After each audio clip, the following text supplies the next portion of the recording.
రాజ్యమేది లేదు గాని రాణిలాగా చూసుకుంటా, కోట కట్టలేను గాని కళ్ళల్లో నిన్నే దాచుకుంటా.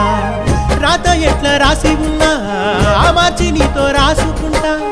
స్వర్గమంటూ ఉన్నదంటే అది నీతోనే ప్రతిరోజు పంచుకుంటా. నిన్ను గన్న